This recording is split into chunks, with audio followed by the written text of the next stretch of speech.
Good evening and welcome to the Job Search Solution, the radio program where we talk about looking for a job, changing jobs, changing careers, hiring. And as always, we begin with a prayer. Dear God, grant us thy peace and thy mercy, thy will be done. In this session, I wanted to continue what we discussed last week, and that's making an offer. It's so often just accepted that, well, we just make an offer. It's no big deal. And 30% of the time, making an offer goes wrong. And it goes wrong for lots of reasons. We discussed last week that it is so important when you have an intention of making an offer to a candidate that you have a pre-offer conversation. You discuss with the candidate everything there is to know about the offer in a discussion formal way before they get the formal offer.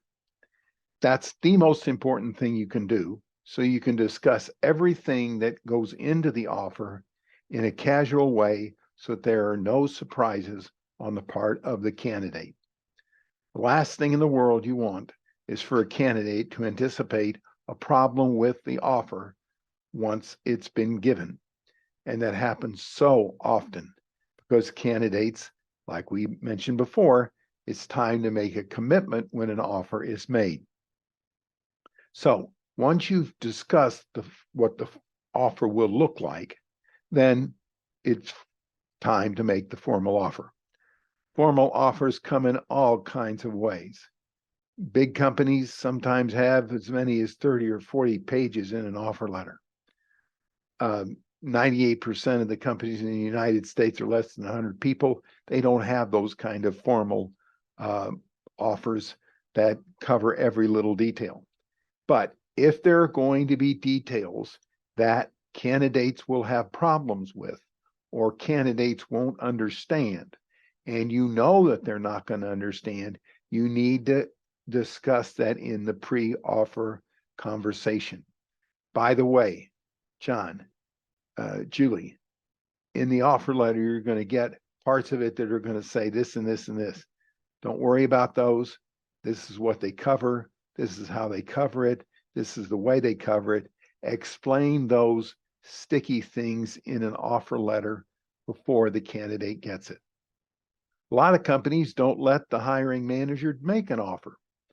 A lot of companies have their HR departments make an offer. I don't like that. That's about as warm as a brick.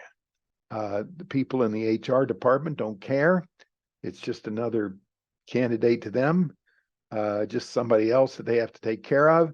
And they don't care that you took 6 months to find that candidate and it took you 4 months to woo him or her, and it took a lot of effort.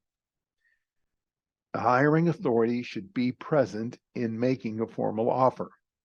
Even if it's done by the HR department, the hiring authority should be on the phone or in front of the candidate when the offer is made, so that if there are any questions, they can be covered. If it's a voluminous offer letter, you better expect that the candidate's going to want to take it home and look at it.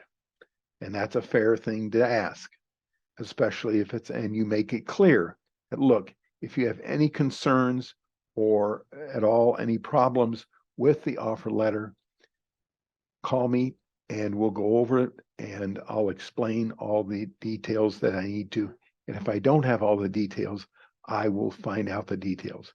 You must make the candidate feel really comfortable about the offer. It's recommended, I get asked all the time, how much time should I give a candidate to decide about an offer? I say 24 hours. If a candidate can't decide about the job in 24 hours and you haven't explained it very well, or he or she is going to leverage it somewhere else, or they're going to give themselves time to shop it around, or all kinds of things. If you do your job right as a hiring manager, you give the candidate 24 hours and you say, I need to know about the offer 24 hours from now. because I've got other candidates, which you do, that need to be tended to. I can't wait 2 days. I can't wait 3 days. You're the person that I want, but I need to know within 24 hours. If a candidate says, I can't let you know in 24 hours, I can let you know in 3 days, you might want to reassess the offer. There's nothing in the whole world wrong with rescinding an offer. They aren't, in most cases, in the vast majority of cases, there's nothing legal about them. There's nothing legal about a verbal one. There's nothing legal about a written one. They're just an explanation. So you answer all their questions, let them know that you'll be able to answer any question they might have. And if they have any concerns about it, they can certainly get a hold of you and talk to you about it. And inevitably 50% of the time, they will have questions about it, but don't give them more than 24 hours. If you give them more than 24 hours, you know that they're shopping the thing around. Now, if they say, I have to discuss it with my family, that's reasonable. That's understandable. That can be done. I understand it, but still 24 hours is the time limit. And then if they can't give you an answer within 24 hours, you go on to the next candidate. That's just the way it's got to be. And if you're smart, you have more than 1 or 2 candidates in the queue that you could probably hire. Be leery of anybody that carries on longer than that, because it's just not a good idea. Also, once the candidate accepts a job, send them a WOO package.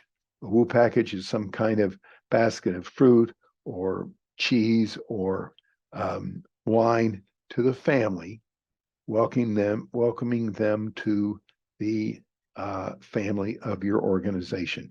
Set a start date as soon as possible. Don't let it go very long, and get it all tidied, said and done. All right, we're going to take a short break. Stay tuned. This is Tony Bashir with the Job Search Solution.